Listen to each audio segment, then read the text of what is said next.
SwayamPrabha. Digital India. Educated India.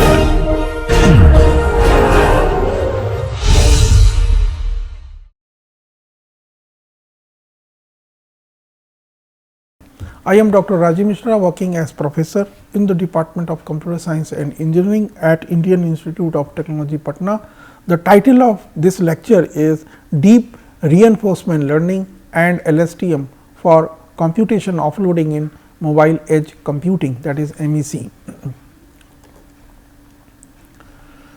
So, let us see what we are going to touch upon in this particular lecture. So, we will briefly cover how we are going to automate the intricacies of computation offloading in mobile edge computing.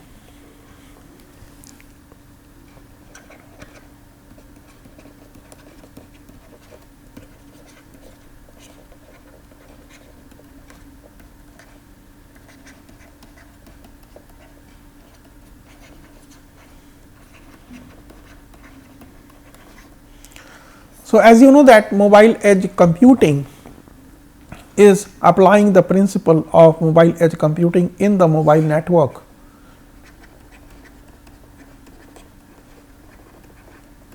And we call this technology as MEC.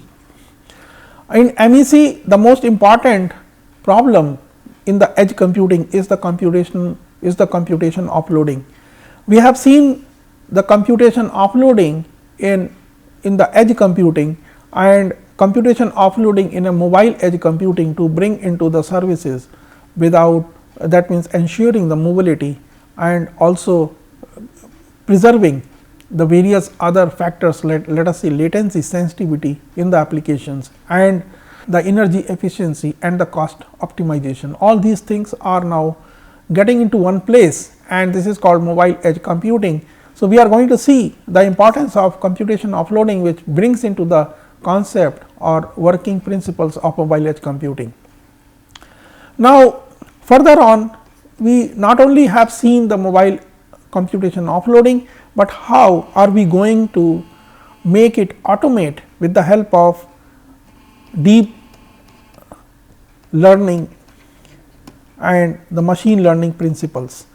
So, therefore, this particular lecture becomes an advanced discussion on computation offloading with the use of different techniques of deep learning and the machine learning. So, let us introduce some of them about deep learning. So, deep learning is a machine learning technique that combines the reinforcement learning with a deep learning with a deep neural network. So, we call it as deep reinforcement learning. Here this is a deep neural network and reinforcement learning is combined together called deep reinforcement learning, and deep reinforcement learning is a branch of a machine learning. So, DRL has been applied in various domains including robotics, gaming, autonomous driving, and you know that computation offloading is quite similar in nature and therefore, automation of computation offloading decisions is to be very easily done with the help of deep reinforcement learning. So, we are going to study the deep reinforcement learning in the perspective of mobile edge computing. So, in the recent years, deep reinforcement learning has been applied to the task offloading in mobile edge computing to optimize their decision making process. So, what is the decision making process, whether to offload or not, that is whether to do the computation on the user equipment or you want to offload to do the computation at the edge or on the cloud. This particular decision requires lot of optimization not only from mobile edge computing end, but also at the user equipment end. Therefore, this particular decision has to be taken with the help of the concept which is called deep reinforcement learning. We are going to see this particular use case. Now, in the task offloading in mobile edge computing, the goal is to determine whether the task should be offloaded to an edge server or executed locally on the mobile device. So, that decision making process involves various factors such as computation and communication cost, the battery level of the mobile device and the quality of service requirement of the tasks, that is by the application. Now, deep reinforcement learning can be used to learn a policy that maps the current state of the system to an action. So, this particular learning a policy that maps the current state of the system to an action, which is either to offload the task or execute it locally. So, this deep learning is good at it. So, the state of the system can include the information such as tasks, computation and communication requirement, battery, level of the mobile device and the available resources at the edge server. So, together they are going to use this information and to make the decision based on the state, the current state of the system to an action, whether to offload or not using a learned policy. So, the action can be the binary decision to offload or not. Now, DRL agent learns the optimal policy by interacting with the environment, which is the task offloading system. So, the agent observes the current state of the system and select the action based on its policy. So, the environment then provides a reward signal to the agent based on the chosen action, which reflects the system's performance. So, the agent updates the policy based on the reward signals and observed state action pairs. Now, by applying the deep reinforcement learning to the task offloading in MEC, the decision making process can be optimized to minimize the computation communication cost while satisfying the QoS requirement of the task. DRL can also adapt to the dynamic changes in the system and such a variation in network conditions or the availability of the resources at the edge server. Therefore, let us summarize about this preface what we are going to touch upon in this lecture. So, we will see that how deep reinforcement learning concepts can be applied in computation offloading,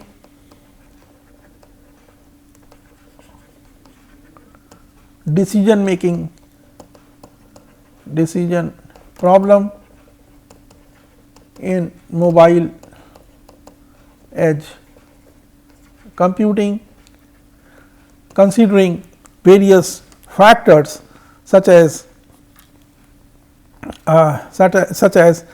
the computation, communication, computation requirements of the application, then battery level of the user equipment and the available resources at the edge server.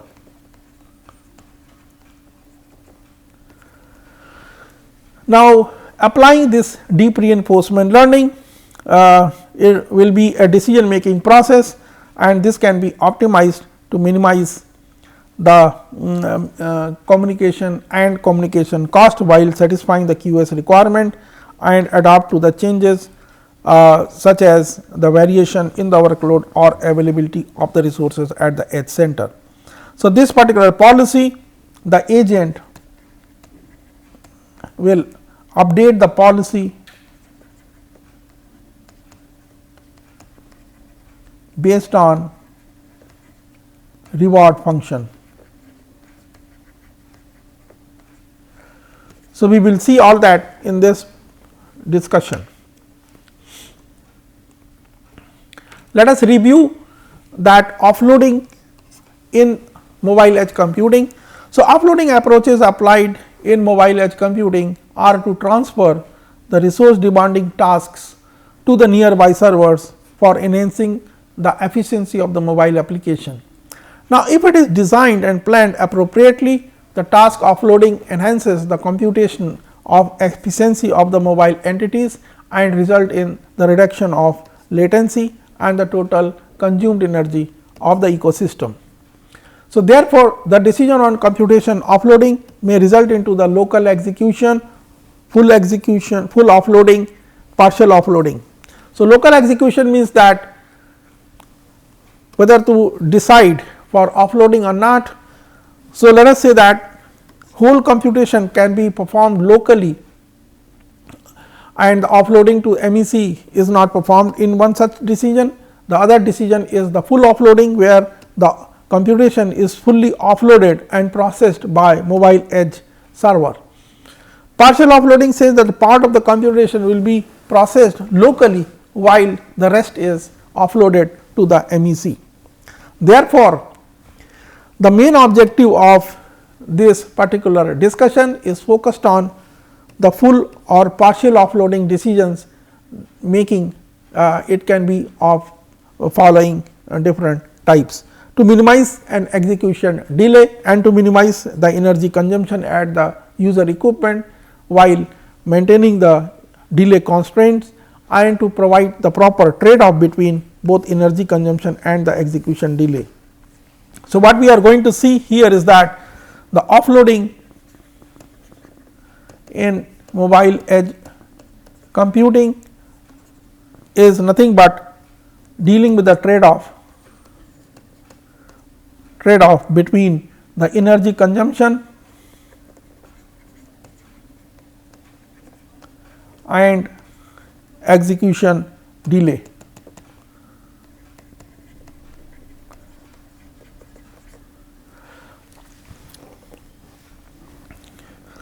So, this particular offset or trade off can be met here to minimize the execution delay and minimize the energy consumption. So, there is a trade off, and this particular trade off, how it will be taken into the decision offloading decisions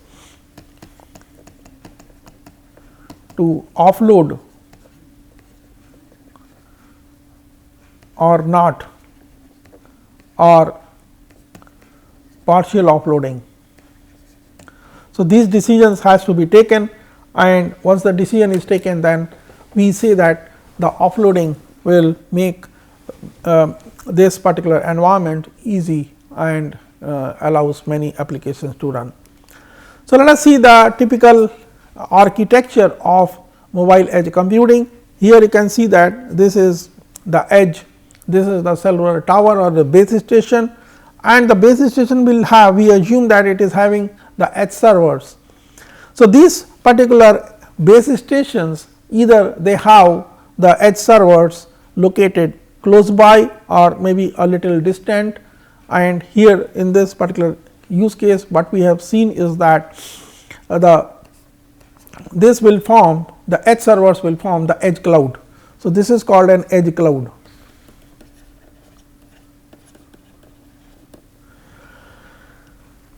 So, all the devices, let us say the devices having the mobile phone or the smartphone running the applications such as AR, VR, smart cities or vehicular networks, they will access through the edge layer these kind of servers, that is called the edge servers, and edge servers there it will be decided whether to offload the computation task to the edge server, to the edge servers or not, or to run at local end. So, this architecture we are showing you here for the reference. Again, offloading in mobile edge computing, let us say that execution request of the mobile application comes, then it has to be decided that whether it has to be done locally or it will be offloaded. Now, if it is offloaded, then it is to be done partial offloading or it is to be done full offloading.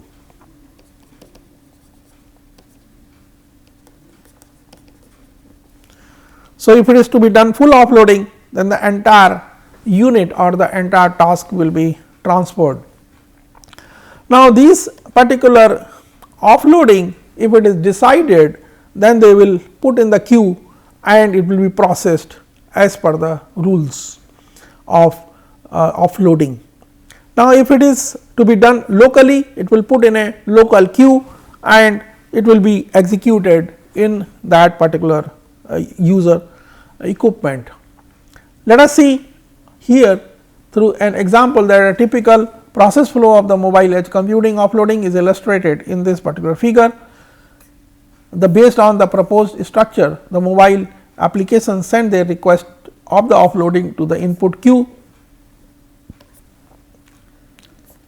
Their services, the decision of whether to execute the request locally or remotely is then made intelligently here in this particular case. So, some of the offloading matrices which is deciding whether to offload or not, that is in the computation offloading domain, includes the first one is called the energy, that is the total consumed energy by offloading is the consumed energy to send the task from the device to the server, consumed energy to execute the task in the edge, and the consumed energy to return the task. So, that means overall offloading energy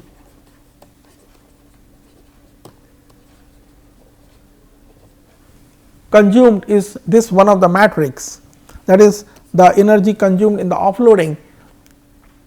Similarly, the other matrix is called the latency, that is in the offloading criteria, the latency or the delay computation is described as the total time of transferring the task to the edge server, the taken execution time at the servers, and then time to return the results back to the device, that is the latency in offloading.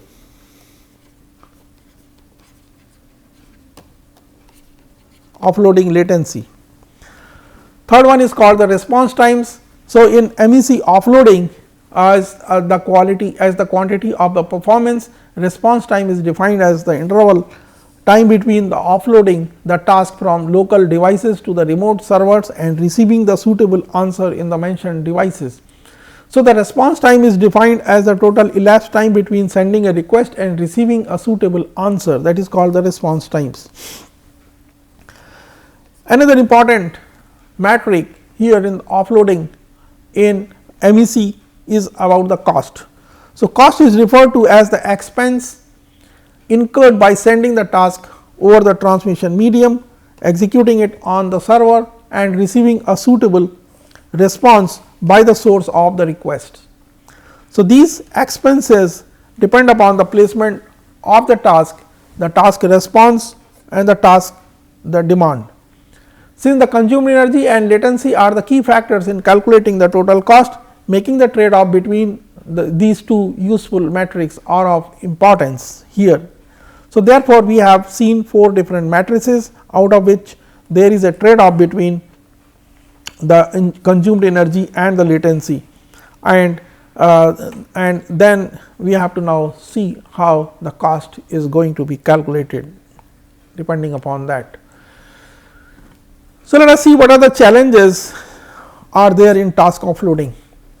So, although the computational offloading problem has been studied in cloud computing, the offloading of task still faces considerable challenge in the emerging edge computing scenarios. So, what are the factors that we are going to see and becomes a challenge here? The first one is called communication overhead. So, the first one is called communication overhead. So, one of the primary challenges in the task offloading in the MEC is the communication overhead between the mobile devices and the edge servers. So, the offloaded task has to be transmitted over the wireless network, which may result in the significant latency and the bandwidth usages, leading to increased network congestion. Second important challenge is about the resource allocation. Another is the resource allocation, as the limited resources at the edge server may not be sufficient to handle the workload of all the mobile devices in the network. This requires efficient resource allocation mechanism that can optimize the allocation of the resources to the different mobile devices. Third important challenge is about the heterogeneous network. So, heterogeneity of the networks in mobile edge computing including various wireless access technologies, including complexity in the task offloading, as it requires the development of sophisticated algorithm to determine the most suitable network for the task offloading becomes quite tedious and challenging. Now, security and privacy. So, the task offloading in MEC raises the security and privacy concerns, as the sensitive data may be transmitted over the wireless network. Therefore, the security measures must be implemented to protect the data confidentiality and integrity. Mobility management. So, the task offloading in MEC becomes challenging when mobile devices move from one edge server to the another, requiring efficient mobility management mechanism to ensure seamless handover and uninterrupted service delivery. Overall, the task offloading in MEC is a complex problem that requires addressing multiple challenges, including communication overhead, resource allocation, heterogeneous networks, security and privacy, and the mobility management. So, what we have seen so far is a new thing which is being added is called mobility management. So, mobility management is making the contradictory between the optimal decisions taken while the mobile devices moves from one edge server to other edge server and is no longer optimal in case of mobility. So, how to support the mobility in the mobile edge computing becomes quite tedious and challenging. To ensure these kind of optimizations in terms of resource allocation, communication overhead, security, privacy, and so on, thus requiring the mobility management mechanism to ensure the seamless handover and uninterrupted. Not only it ensures the continuity or the availability of the services, but also how the optimal allocation of the resources also to be ensured. That becomes quite challenging here in the mobility management. So, for this we are going to see an online predictive task offloading. So, in the real scenarios, the generation and the processing of the task are often correlated with time. So, time correlated nature of the task can be exploited to predict the future task generation by mobile devices or the user equipment by characterizing the task using certain predictive models. So, we are going to see how these predictive models that is called predictive task offloading becomes fruitful despite all these challenges can be overcome from this particular prediction models. So, we are now seeing this particular prediction, we are quite hopeful about the prediction model which is going to serve all these problems, including the mobility management. For example, the load of each server can be predicted by collecting the historical data of the system using the prediction methods to efficiently allocate the resources and making the offloading decision for the task with the limited resources. This can effectively reduce the response time of the task when making the decisions. So, let us see about the predictive offloading approaches. So, predictive offloading algorithm often combines the deep learning method called long short term memory, which is nothing but deals with the time series correlated processing of the task. So, long short term memory and deep reinforcement learning often used together to predict the task dynamic information in the real time and based on the observed edge network condition and the service and the server loads. Now, this algorithm aims to make the offloading decision by taking into account the task processing delays, that is the latency, task tolerance delays, the task computation energy consumption, and to avoid causing the network congestion and server overloading, and thus minimizing the task dropping rate and reducing the computational cost of the task. So, let me summarize this particular slide. So, we are using now, you know that the generation and processing of the task are often correlated with the time series.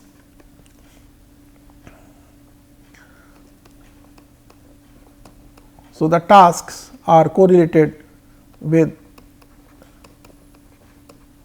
time series. Having understood this, we can develop a predictive models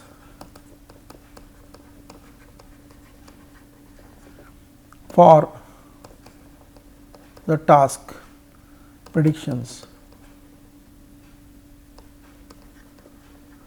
Now, having got this prediction model for the task predictions, how that is being integrated into the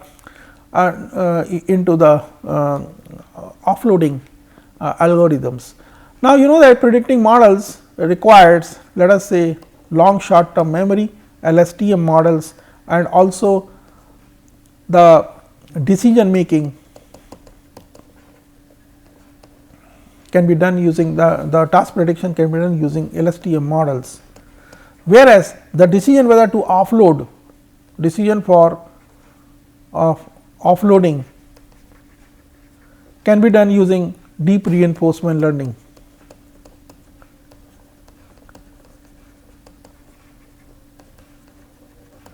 Therefore, what we will see here is that this predictive task offloading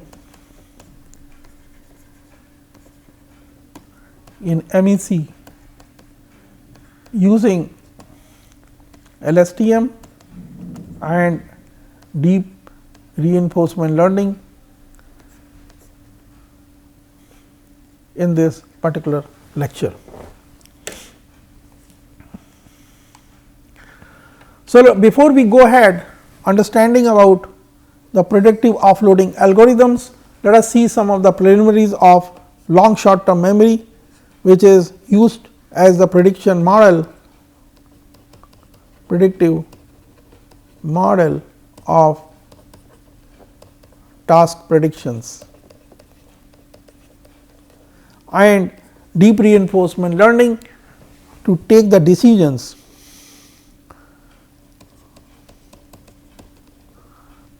of computation offloading in mobile edge computing. So, two different techniques we will see together how they are going to be making this predictive offloading algorithm working in action, that we will show you after covering up these preliminaries of long short term memory and reinforcement learning. Let us see the long short term memory, which is very good at capturing the correlations of time series data. So, time series data, that is called historical data of the task, will be predicted with the help of long short term memory. So, long short term memory, usually called as LSTMs, are a kind of recurrent neural networks. They are capable of learning the long term dependencies. What do you mean by the long term dependencies? For example, if you are writing a sentence, this cat is good. So, when we say good, so it has to remember that we are talking about the cat. So, this is called dependency. So, for example, if you say that so in the sentence, this kind of dependencies is being captured or is being understood or memorized very well using long short term memory. So, we will also see that the tasks. So, if we know the task arrivals, so we will capture the pattern, and maybe that it will be able to do a prediction about, it will build a predictive model by learning these long term dependencies in the tasks which are being submitted to the edge servers. So, LSTM adds an explicit handling of the order between the observations when learning a mapping function from input to the output. They are type of neural networks that adds the native support for input data comprises of the sequence of observation. So, sequence of observation, that is over the time various observations are there. So, that particular type of data is called time series data. So, native support for sequences is the capabilities of recurrent neural networks. So, this capability of long short term memory has been used for a great effect in the natural language processing such as neural machine translation, where the model can learn complex interrelation between the words both within a given language and across the language in translating one language to another. So, learned temporal dependencies is one of the most relevant context of input observations to the expected output is learned and can change dynamically. So, here we will see that how this particular long term dependencies in the task prediction can be applied with the help of LSTM. So, let us go ahead and discuss about the LSTM structure. So, the model that learns a mapping from input to the output and learns what context from the input sequence is useful for the mapping and can dynamically change this context is rarely needed. So, LSTM are explicitly designed to avoid the long term dependency problem, remembering the information for long period of time is practically their default behavior. So, all the recurrent neural networks have the form of a chain of repeating modules of the neural network. In the standard RNN, these repeating modules will have a very simple structure such as the single tanh. So, here this is shown over here single tanh. So, it will collect the information from the previous values of the sequence and then it will take the current input and then it will take this particular prediction based on the next input.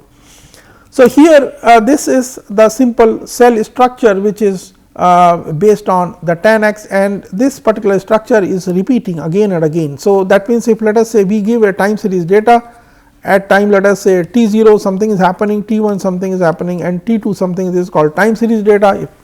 So, that particular time series data will have, if it is trained, then the new time series data if it see it can now predict for the next time interval what is going to happen. So, LSTMs also use this kind of chain like RNN, but repeating modules has a different structure. So, instead of tan h it has a complicated structure. In LSTM, instead of having a single neural network layer, there are 4 interacting in a very special way. The below diagram that each line carries an entire vector from output of one node to the input of the other. Here the output from this node, the output you know that it becomes the input of this particular node. The pink circles represents the point wise operations. Here they are point wise operations like vector addition, while the yellow boxes here are learned neural network layers. Now, lines merging denote the concatenation, while line forking denotes its content being copied and copies going to a different locations. Now, the LSTM has 3 gates to protect the control,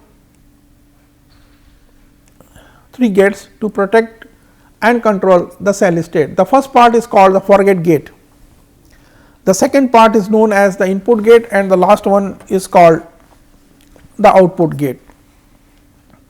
So, all are shown over here. Forget gate, the first step of our LSTM is to decide what information we are going to throw away from the cell. This decision is made by the sigmoid layer, and this is called the forget gate layer. So, it looks at ht minus 1, that is the previous state information, and x t, that is the current input at that time t, and the output a number between 0 and 1 for each number in the cell state, that is C t minus 1. So, A 1 represents the completely keep this, while 0 represents completely get rid of it, and this is why it is called the forget gate. So, forget gate will represent in this particular manner using sigmoid function. Sigmoid, by taking this particular argument, it has to decide into 0 and 1. 0 means forget and 1 means keep. Now, input gate is the next step, is to decide what new information we are going to store in the cell state. So, it has two parts. First, a sigmoid layer called the input gate layer decides which values we will update. The next is tan H layer creates a vector of a new candidate values, and C t that could be added to the state. In the next step, we will combine these two to create an update to the state. Now, the next step is to decide what information we are going to store in the cell state. It has two parts. First is the sigmoid layer called input gate layer decides which values we are update, and next is tan H layer, and C t is added in the next to create these two updates. Output gate, finally, we need to decide what we are going to output. This output will be based on our cell state, but we will be filtering this version. First, we run the sigmoid layer here, which decide what part of the cell we are going to output.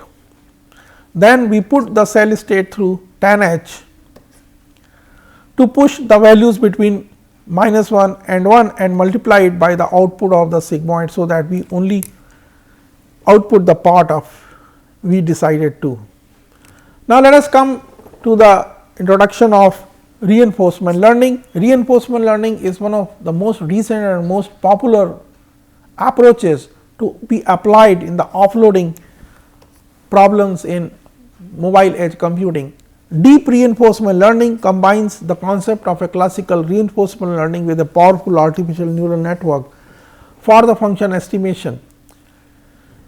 So, a typical reinforcement learning consists of an agent interacting with an environment by observing the states of the environment and taking the appropriate actions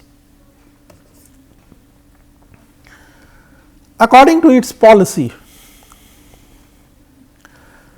So, the agent's goal is to maximize the cumulative reward for all time steps it spends in the environment. Formally, the reinforcement learning problem is defined by an underlying Markov decision process, where the agent tries to solve the Markov decision process by learning an appropriate policy in the training phase. Such a policy maps the states observed by the agent to an action it is supposed to take. So, here you can see that this is the agent. Now, this environment gives you different states.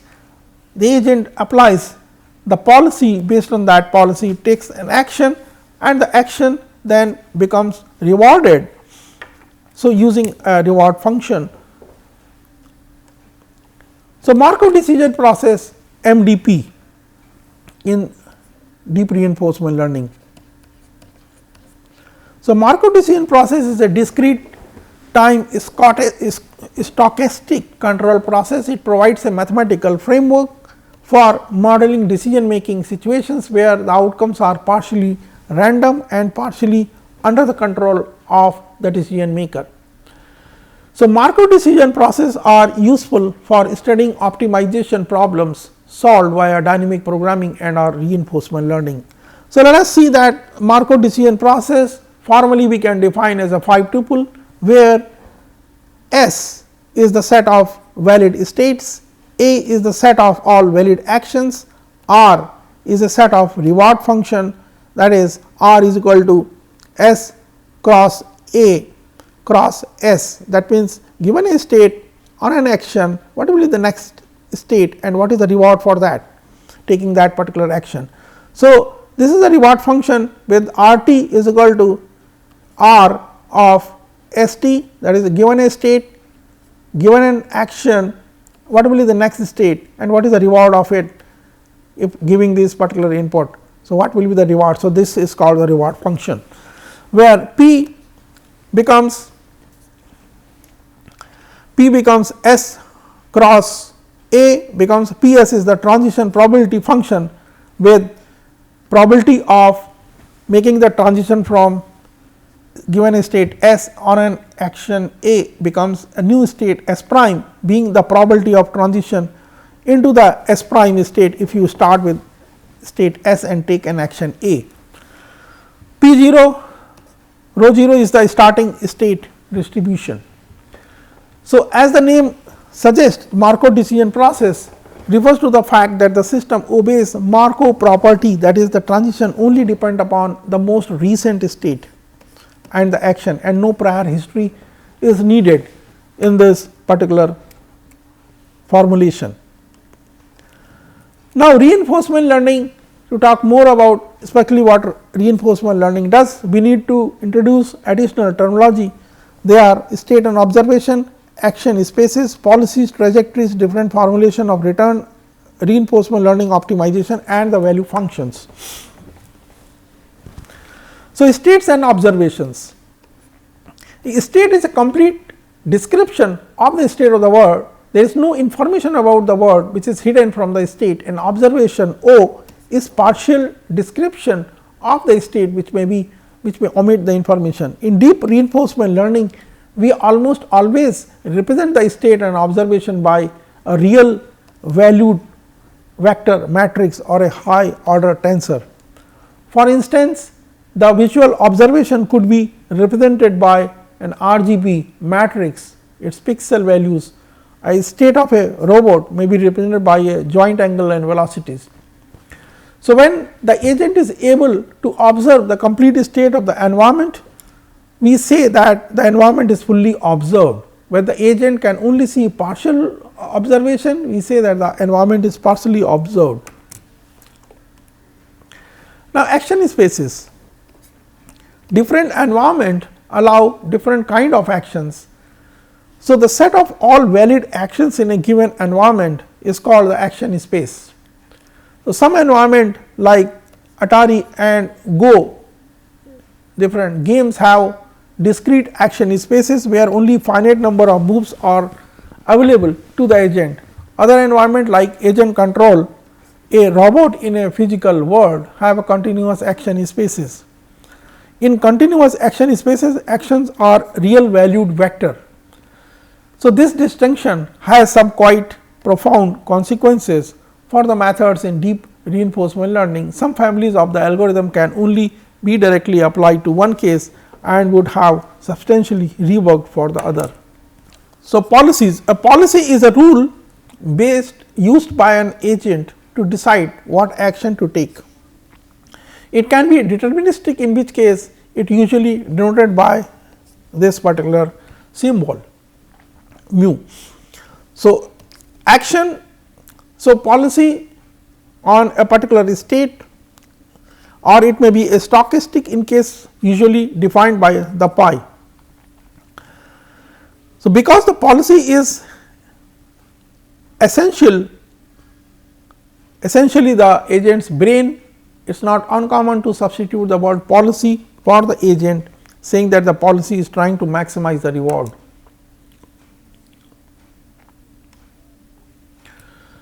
So, policies in deep reinforcement learning, we deal with parameterized policies. So, policies whose output are computable functions that depend on the set of parameters, that is the weights and biases of a neural network, which we can adjust the behavior via some optimization algorithms.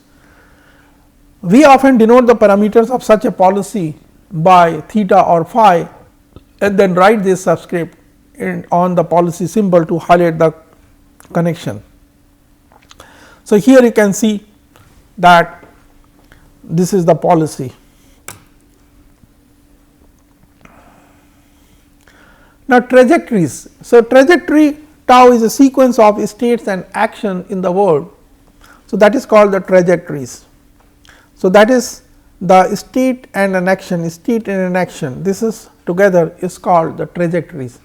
So, the very first state of the world S 0 is randomly sampled, and from there it is called start state distribution, sometimes rho 0. Now, trajectories, state transitions, what happens to the world between the state at time t and S t and the state at time t plus 1 is S t plus 1 are governed by the natural law of the environment and depends only on the most recent action, that is A t, and can be either deterministic or stochastic. So, if it is deterministic, let us see that it will applies a function f, and on S t it will be the what will be the next transition, that is next state, that is called deterministic. If it is a stochastic, then given a set of given a state, given a action, so this is going to decide about the next state. Actions are come from agent according to its policy. Reward and return. So, reward function R is critically important in the reinforcement learning. It depends upon the current state of the world and the action just taken and the next state of the world. So, here you can see that the state, the action and the next state. So, now this particular action on a given state now will given to this particular function R, and that is called the reward function. Although frequently this is simplified to just a dependence on the current state. R t is equal to R of S t or state action pair, that is S t and A t R t pair. So, the goal of the agent is to maximize some notation of cumulative reward over a trajectory. Reward and return. So, one kind of return is finite horizontal undiscounted return, which is just the sum of rewards obtained in a fixed window of steps. So, that is what is, let us say that t is the length of finite trajectories tau.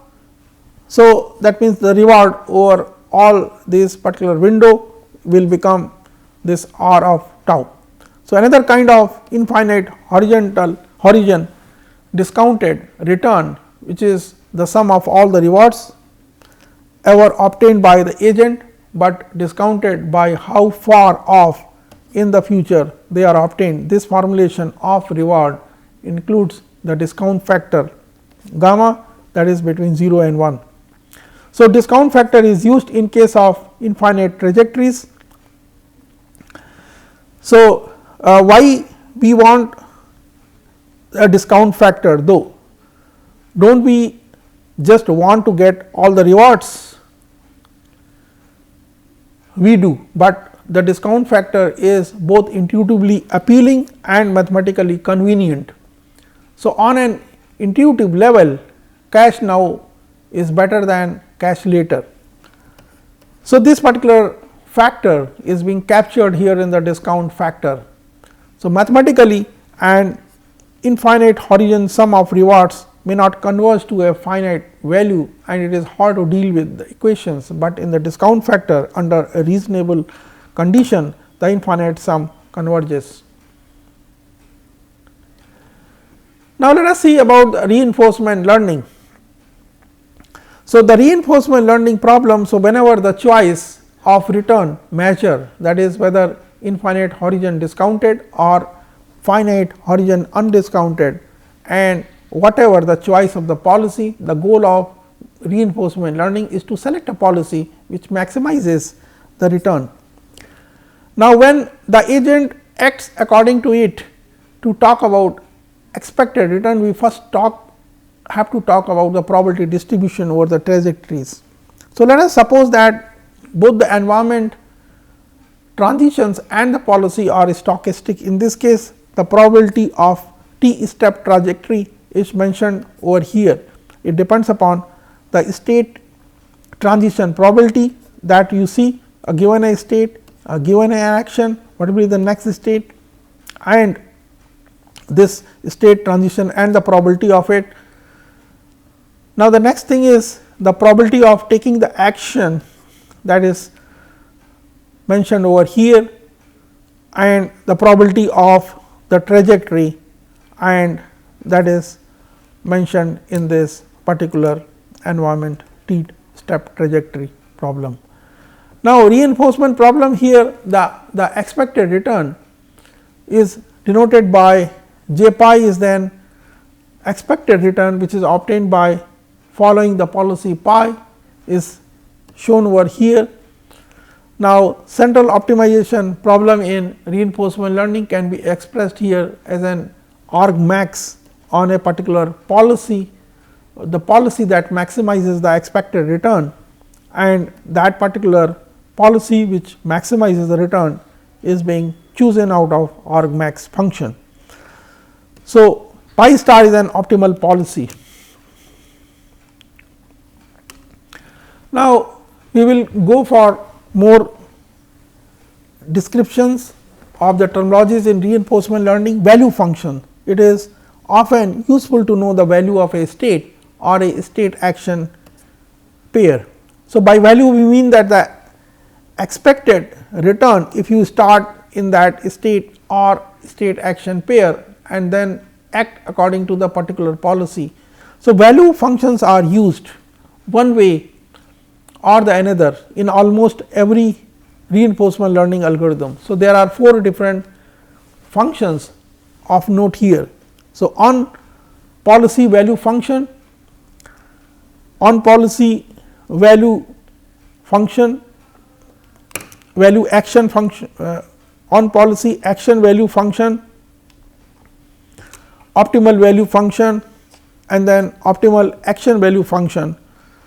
So, when we talk about the value function, we do not make reference to the time dependence, we only mean expected infinite horizon discounted return.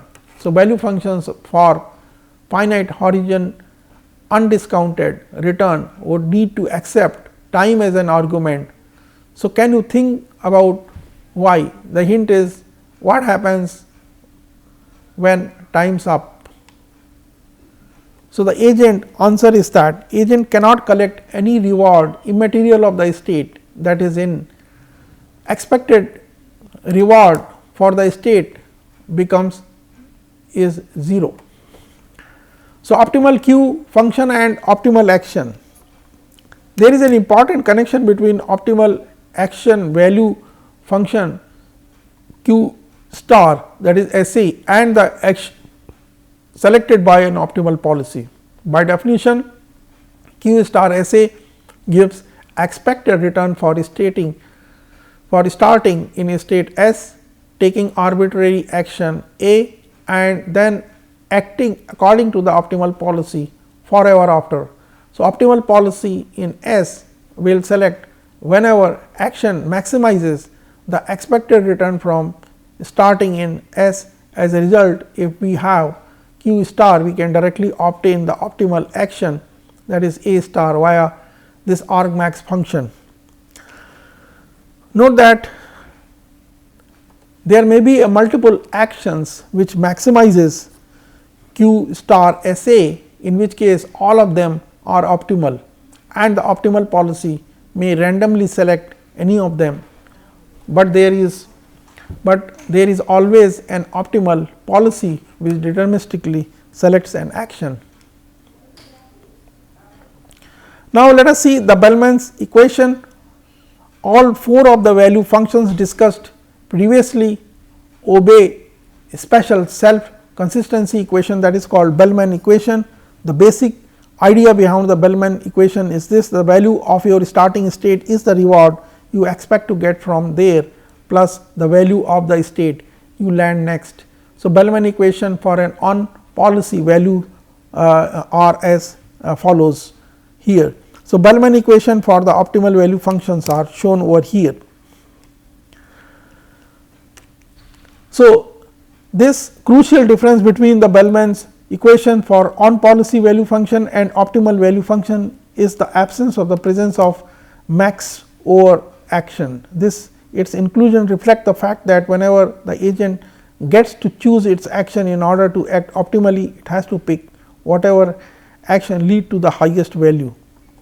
So, advantage functions, sometimes in reinforcement learning we do not need to describe how good an action is in absolute sense, but only how much better it is than others on an average. This is to say that we want to know the relative advantage of that action, we make this concept precise with the advantage action. So, advantage function A pi S A corresponds to the policy describes how much better it is to take the specific action in a state over the randomly selecting an action according to the pi S, assuming that you act according to pi forever. Mathematically, the advantage function is defined by this equation. So, reinforcement learning, model free versus model based reinforcement learning. There are two types of reinforcement learning.